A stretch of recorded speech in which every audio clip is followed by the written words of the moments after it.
At muli po, magandang araw na naman sa inyo mga kapilyo. At dahil araw nga naman po ng day off po ngayon ay meron naman tayong isang video ginawa para ma-upload.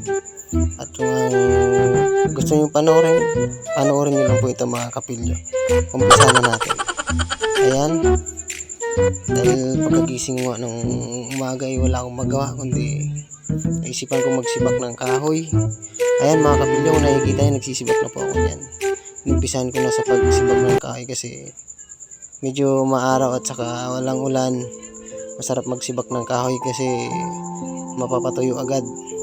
Tuyo naman na yan, kaso nga lang ng mga nakakaraan ng ulan, nabasa ulit. Ayun. Paano masabi?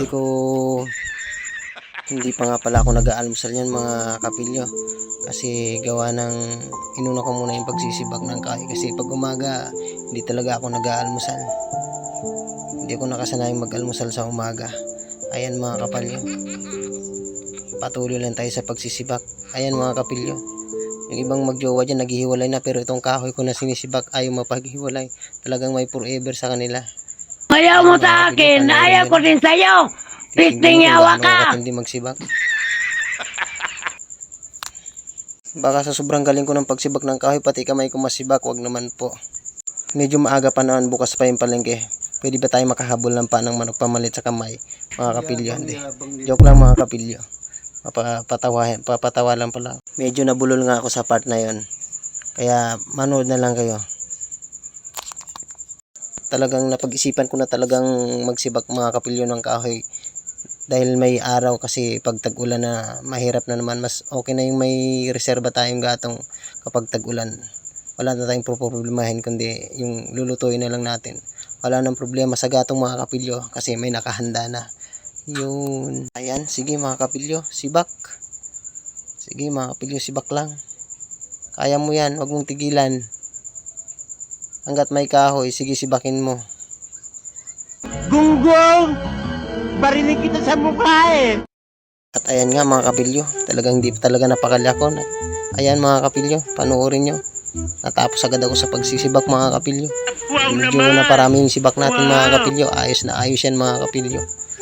Para in case of maubusan man ng gasol mga kapilyo, meron tayong nakahandang gatong mga kapilyo. At ayan mga kapilyo, tapos na nga pala ako sa pagsisibak at inayos ko na sa lalagyanan mga kapilyo para mapainitan, para mapaarawan mga kapilyo kasi medyo basa-basa pa yan, mga kapilyo gawa ng mga nakakaraang ulan hindi ganong nabilad. Ayan, kaya rin yan mga kapilyo, bibilad natin.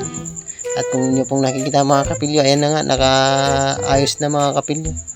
At meron pa nga natitira hindi nalagay sa lagayan mga kapilyo gawa ng marami tayong napasibak. At ayan nga mga kapilyo, ayan dyan na po yung biyanan ko mga kapilyo, may daladalang ulam. Siya na pala yung namili sa baryo ng may ulam mga kapilyo. Ang ginawa ko na lang mga kapilyo, sabi ko ako na lang maghiwa ng mga sangkap. Sinabihan ko naman siya na ako na magluto.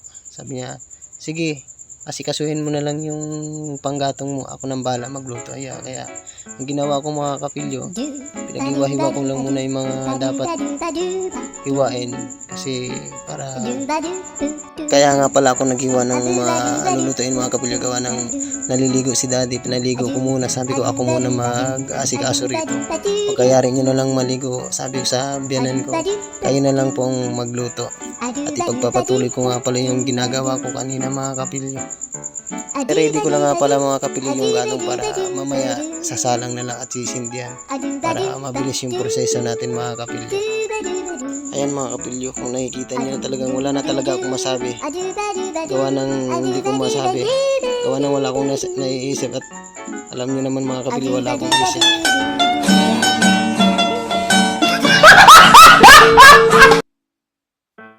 So, medyo nag-relax muna ako mga kapilyo sa part na yan, gawa ng medyo nangawit ako kakasibak ng kahoy. Ayan, video muna sa paligid mga kapilyo, baka may masalit na mabidyohang iba. At ayan, puro mga kahoy lang nasa paligid at saka tubig pala, isdaan kasi yan mga kapilyo. Kung nyo nakikita, parang kung titignan mo may buhaya oh. Paano masabi? Patuloy lang po kayo sa panunood. Kung nakikita ninyo mga kapilyo, ayan, Ayan na si daddy. Pinakuluan niya na nga pala yung hiniwa kong baboy kanina para lumambot. At siya na daw bahala magluto. At mag-asikaso na daw muna ako ng mga sinibak ko.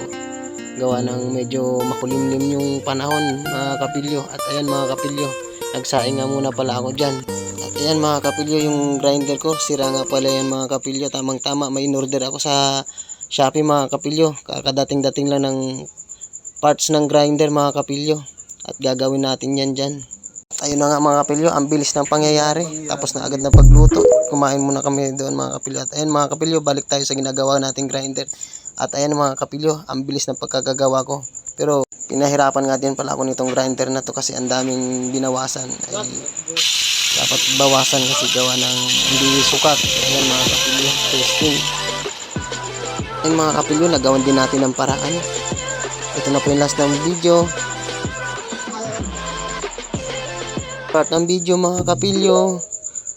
Thanks for watching.